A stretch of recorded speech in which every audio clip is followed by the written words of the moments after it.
The United States Department of Agriculture estimates that about 30 to 40% of our food is wasted. Why is this? It says everything from spoilage to overordering food can cause and does cause waste of our food supply.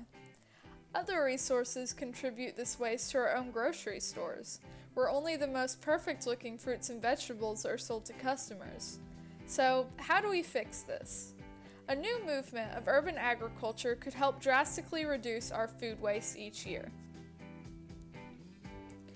The United States Environmental Protection Agency defines urban agriculture as a part of a local food system where food is produced within an urban area and marketed to consumers within that area. Think of a farmer's market, where people, oftentimes from nearby, gather to buy and sell locally grown crops. Essentially, urban agriculture would be similar to this, just specifically in big cities. Now, I know what you might be thinking. This could never happen. Big cities don't have the extra land to spare, and even if they did, there wouldn't be enough interest in it to justify purchasing the land needed. And that's where you're wrong.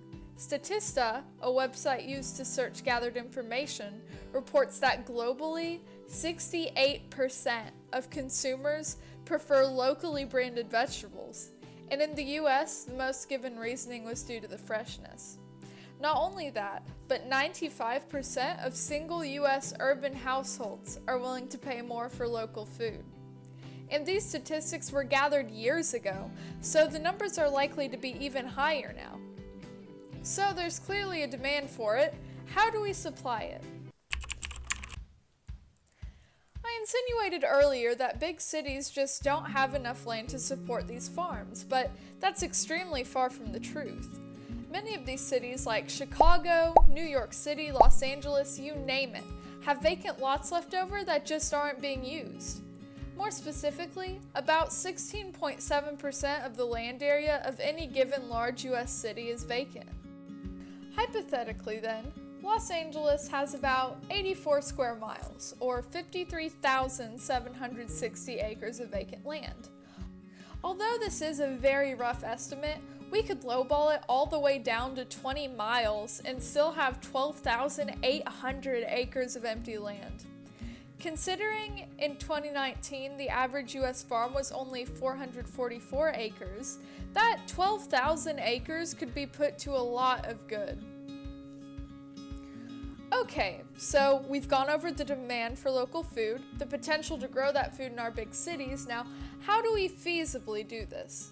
The Urban Agriculture Toolkit from the USDA mentions the main startup fees of a farm. These include the cost of location, site prep, structures, as well as growing and selling.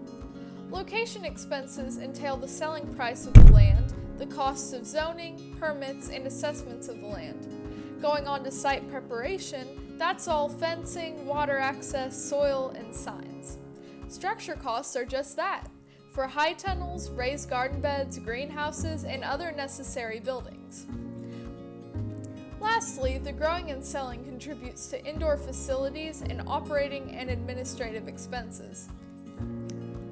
Now, this sounds like a lot, right? Well, that's because it is.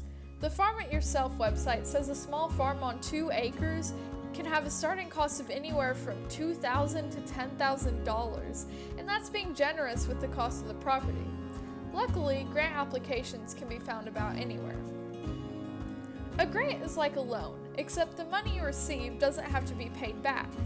For a more in-depth explanation about applying for a grant, I'd suggest you visit Grants.gov. Basically, grants are sums of, usually, federal money that are allotted to organizations to execute programs that have been agreed upon previously. The money given can only be spent on what was explicitly stated in the grant application. Grants can also have limits, so if you're looking for a grant to purchase land, you wouldn't want to apply for one that's been specified as for medical research. If you're looking for grants, try searching the database on Grants.gov. Or if you're specifically looking for grants that pertain to agriculture or farming, try visiting SARE or the USDA website. Looking past federal funding, the city or state might be willing to help you with some expenses.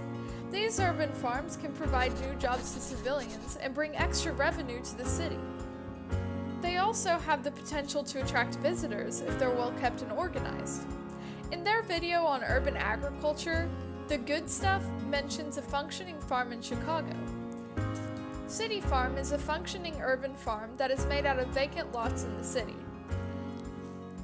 Ken Dunn, the founder of City Farm, believes in composting and puts back truckloads of food waste into the soil.